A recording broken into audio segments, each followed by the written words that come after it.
All right, teachers fly down. Oh, brother. Dear Bill, there's a teacher that everyone dislikes. If you're pleasant to him, he comes back even more dickish. Yeah, well, he probably had a bad childhood. Couldn't trust people, so if you're being nice to him, he doesn't know how to accept it or thinks that you have some sort of angle. Anyway, he said, I was lucky enough to end up in his class this year. He or she says this. First week of school, and he's got his fly down while lecturing. A couple people snickered here and there, but mostly my class is full of nerds because it's an advanced class. No one had the balls to tell him. I decided I was going to be the guy who told him. What's he going to do, fire me from the classroom? Plus, I had my rebuttal. So after class, I told him very nicely and discreetly. Oh, I think you're going to do it in front of the class. Hey, just a heads up, your fly is down. He looked at me like he was going to kill me. I looked back at him confused and amazingly calm. I said, should I have not told you? He said, you should leave the class now before I take action against you for being wise. He goes, this is where I shine, Bill. Oh, you got a comeback. We got a comeback coming. Can you fucking tackle somebody?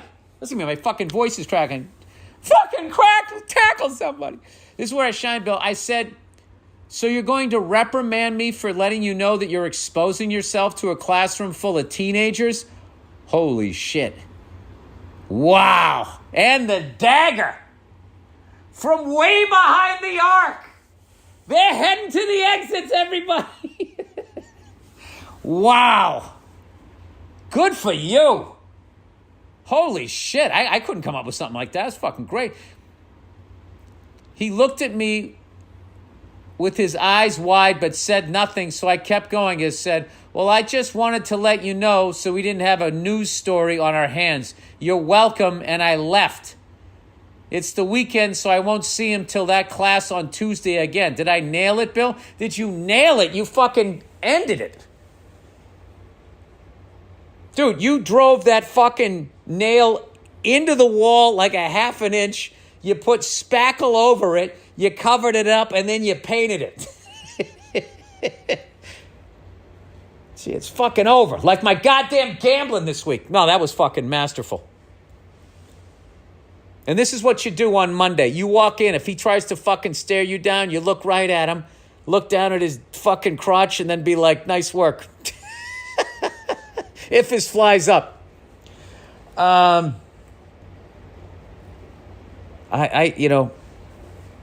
don't mind somebody being a hard ass if they're trying to teach you a lesson, but if it's just you're fucking miserable because you're old, and you don't like what you're waking up next to, or you don't like how your life turned out, at that point, if you are that old person right now, if you fucking hate your life, don't take it out on young people, all right? Your job now is to try to help them not make the mistakes you made, okay?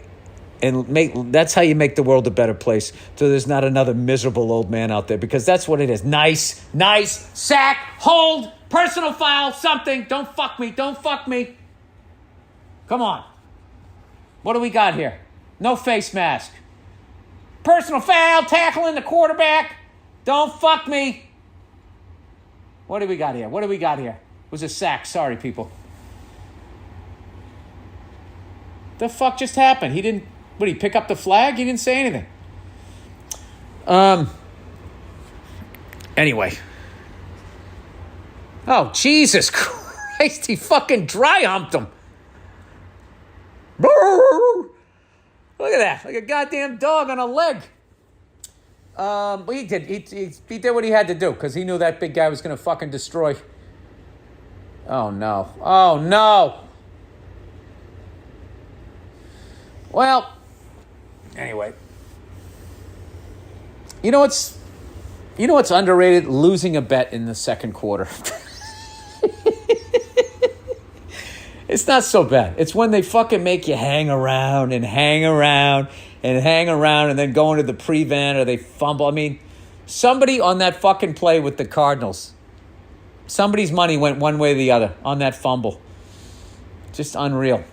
How about Arizona? How about Kyler Murray with that fucking pass, man? Jesus Christ.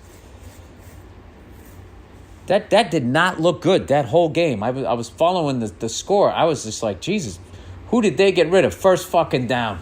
Damn it.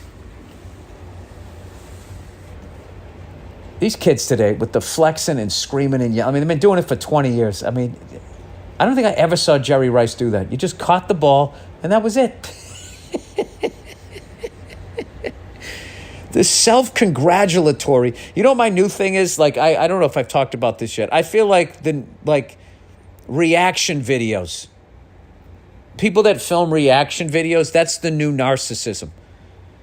You know what I mean? And there's also this really slimy way of you putting yourself on the same level of something that you have no remote ability to do.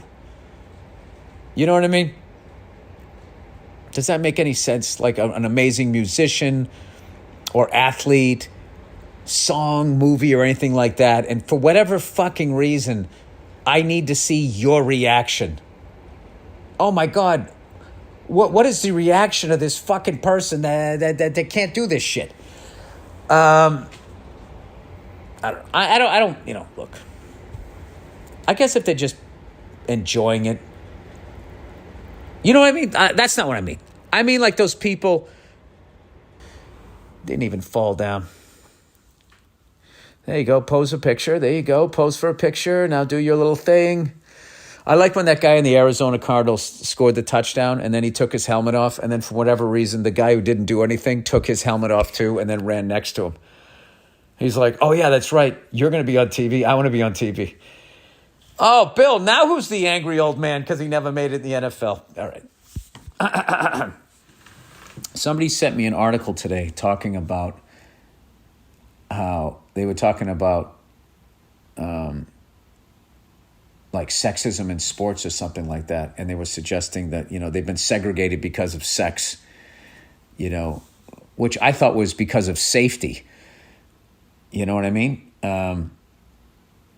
So now there's talks of doing sports in a different way, that it's men and women like competing with each other, which is, that would just be a different kind of sports.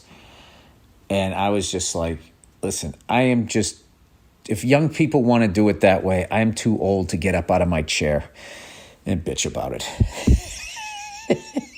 And that's how I want to be more as I get older. When I see shit that doesn't make any sense, I'll still joke about it on stage, but I'll just be like, all right, is that how you do it now? Hey, does it make you happy? Okay. I mean, I don't get it. Well, Bill, it's not for you. It ain't for you. Avatar's back. Jesus Christ. I mean, how are you supposed to root for these fucking giant blue people? I don't understand. I remember I went and I saw that. I bought into the hype and I bought the fucking 3D glasses. And I'm sitting there and I don't know how, I must have been an hour and 10 minutes of that movie before I realized that I didn't give a fuck about anybody in it. Like anybody could have got killed in that movie at any moment. I would have been like, all right. Okay, good. One down.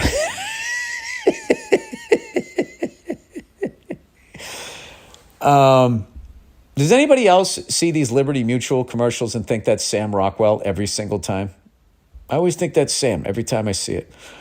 All right. Okay, that's it, people. That is the podcast, everybody. Thank you so much for listening. Thank you, everybody. Is that a Chevy Citation in the background? A brown Chevy Citation. My buddy, I got to stop doing. I'm not going to do these podcasts with the TV on anymore. My buddy had one of those, a shit brown Chevy Citation, and the dirty secret about that car was when they designed it, they forgot to put the radio in. So at the last second, they put the radio in, and rather than having it horizontal, they put it vertical, and they didn't even change the numbers. They just slammed a radio in there.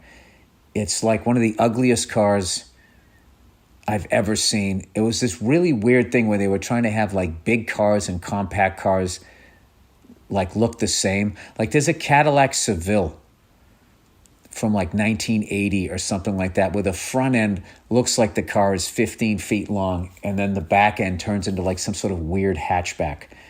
The Chevy Citation was like the ugly third cousin of that sort of style. Anyway, hey, write in. I want to hear married guys. What's the thing, you're always looking at shit that you want to buy, but you're not because you got kids. All right?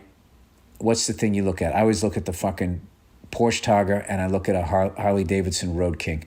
Those are the two things I find myself looking at the most. I want to hear what's your American beauty thing that you're going to fucking put in the house or in the driveway.